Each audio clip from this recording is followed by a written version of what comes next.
عبادت کا جو اصل مقصد ہے وہ ہے یقین کی منزل پر پہنچنا، مگر ہم ایک خطا کرتے ہیں، غلطی کرتے ہیں کہ ایک چیز لے لیتے ہیں اور ایک چیز چھوڑ دیتے ہیں۔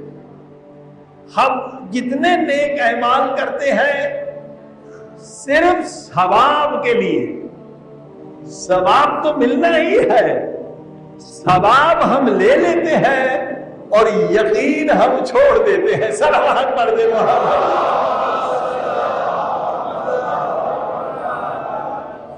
ہم نماز پڑھتے ہیں ثواب کے لیے، قرآن پڑھتے ہیں ثواب کے لیے، ٹھیک ہے، حج پہ جاتے ہیں ثواب کے لیے، زکات دیتے ہیں ثواب کے لیے۔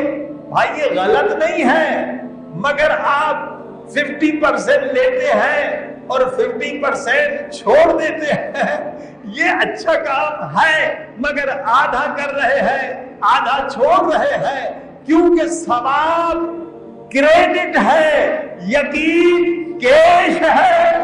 یا کریڈٹ کو یوں سمجھیے کہ ثواب ادھار ہے، ہاں، اور یقین ابھی ملنا ہے۔ صلوات پڑھ دے محمد۔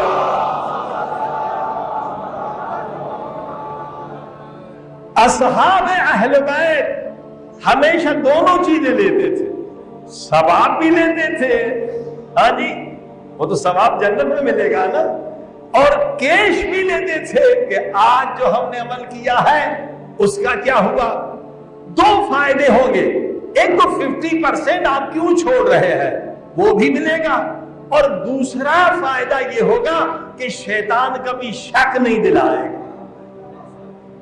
ثواب تو مل گیا لیکن اب شک میں ہے، پتہ نہیں کتنا ملا، ملے گا نہیں ملے گا، شک میں رہیں گے نا، یہ شک ختم ہو جائے گا۔